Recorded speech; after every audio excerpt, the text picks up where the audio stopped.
Hello everyone, स्वागत है आप सभी के पसंद यूट्यूब चैनल राय एजुकेशन में।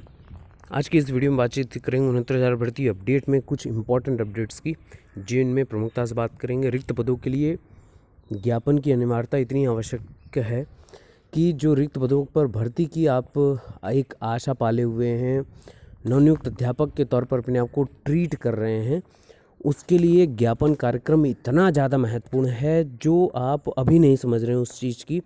क्योंकि अभी जो नवनियुक्त अध्यापक 36,590 31,000 में शिक्षक पद पर पहुंच चुके हैं, वो इस बात को बहुत अच्छे समझते हैं। आप भी इस दौर से गुजरे होंगे जब बीटीसी बैक पेपर के लिए आपने आंदोलन किया होगा, 2015 बैच को भर्ती में सम्मिलित कराने के लिए आपने आंदोलन किया होगा, 69,000 भर्ती को जल्द से जल्द पूर्ण करने के लिए आपने आंदोलन किया होगा। तो उसमें आपकी एकजुटता बहुत मायने रखती थी, और यहाँ पे भी प्रेजेंट टाइम में वही स्थिति बनी हुई है।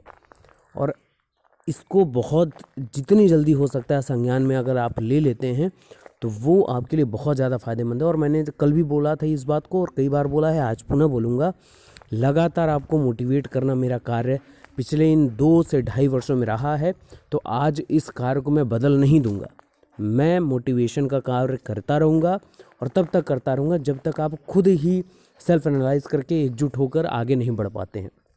इस बात को बहुत अच्छे से समझ लीजिए। दूसरी इंपॉर्टेंट बात पे आ जाते हैं कि एसटी की 1133 सीटों को एससी से भरने के लिए ज्ञापन लगातार दिया जा रहा है। अब सोचिए कि आप सभी एकजुटता के ऊपर ज़्यादा फोकस नहीं कर रहे हैं, फोकस इस पे कर रहे हैं कि 1100 अरे आपके पास 6700 से ज़्यादा सीटें हैं, 6700 प्लस सीट्स आपके पास अवेलेबल हैं, जिस पर आप रिमेनिंग भर्ती प्रक्रिया को आगे बढ़ा सकते हैं। लेकिन उस पर आप मोटिवेटेड होकर फोकस्ड नहीं हैं, और उसका खामियाजा आपको देखने को मिलेगा, और जो मैं बिल्कुल भी नहीं चाहता हूं।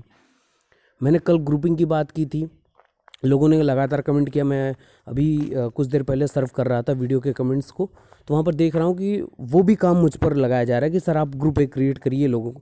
देखिए, मेरा जो कार्य है लगातार आपको मोटिवेट करना है। आपको कोई मैं रास्ता दिखा रहा हूँ, उसको लेकर आपको आगे बढ़ना ही होगा। और जब तक आप खुद हाथ पैर नहीं चलाएंगे, दूसरे के कंधे पर रख कर बंदूक नहीं चलाई जाती मित्र।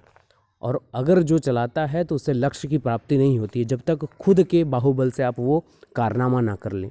इस बात को बहुत अच्छे से समझिएगा। अंतर जनपदीय तबादले कार्यक्रम में बदलाव भी हुआ है, तो आइए न्यूज़पेपर से देख लेते हैं सारी चीज़ों को। अब यहाँ पर आप देखेंगे एसटी की सीटों के लिए लगातार ज्ञापन कार्यक्रम चलाया जा रहा है। शिक्षक भर्ती में अनुसूचित जनजाति के रिक्त पदों को भरने के लेकर मांग ज्ञापन देते हुए बढ़ती हैं। एसटी की सीटें एससी में बदले जाने की मांग की जा रही है। विशिष्ट शिक्षा विभाग की 69 शिक्षक भर्ती में खाली रह गई एसटी की 1133 सीटों को एससी में बदले जाने की मांग को लेकर लगातार बुधवार को उप सचिव बेसिक शिक्षा परिषद को ज्ञापन सौंपा गया। अभ्यर्थियों ने शासनादेश जारी करके अगली सूची में जोड़कर काउंसलिंग कराई जाने के लिए ये ज्ञापन दिया है उप सचिव को। अब यही मैं बात बार बार बोल रहा हूँ कि पीएच की सीटों को लेकर पीएच लगातार आंदोलनरत हैं, एसटी की सीटों को लेकर लगातार एससी आंदोलनरत हैं। तो आपस में ही आप सभी ब्रेक हो रहे हैं, और उसको दिन प्रतिदिन कम करने की बजाय आप बढ़ाते जा रहे हैं। उसका खामियाजा आपको बहुत जल्द देखने को मिलेगा।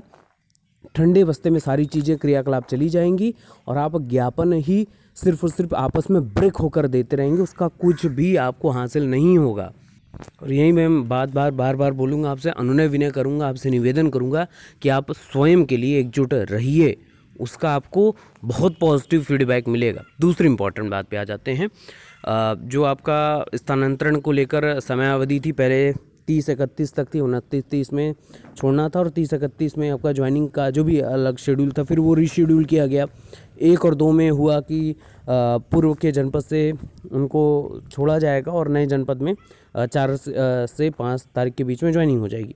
अब नया शेड्यूल जारी किया गया है कि 6 तारीख तक कार्यमुक्त किए जाएंगे अपने स्थानांतरित अध्यापकों को, और फिर पदभार ग्रहण होगा 9 तारीख तक, और फिर जनपद में विद्यालय आवंटन जो है 10 से 12 के बीच में हो जाएगा। तो ये नया शेड्यूल जारी किया गया है अंतर जनपदीय स्थानांतरणों को लेकर। और जिस प्रकार से म्यूचुअल ट्रांसफ़र को लेकर बेसिक शिक्षा राज्य मंत्री ने कल ही स्पष्ट कर दिया था कि जल्द ही आपको वो शासनादेश देखने को मिल जाएगा म्यूचुअल के लिए, और उम्मीद है कि उसमें कुछ अच्छी अपडेट देखने को मिले। नवनियुक्त शिक्षकों के लिए भी कुछ पॉजिटिव फीडबैक वहाँ से मिले, ऐसी प्रभु से कामना है। बाकी के लेटेस्ट अपडेट के लिए बने रहिए। लेकिन पुनः बोल दूँ कि अपने लिए आप सभी को एकजुट होना पड़ेगा, ज्ञापन प्रमुखता से एक साथ देना पड़ेगा। Best of luck, thank you so much.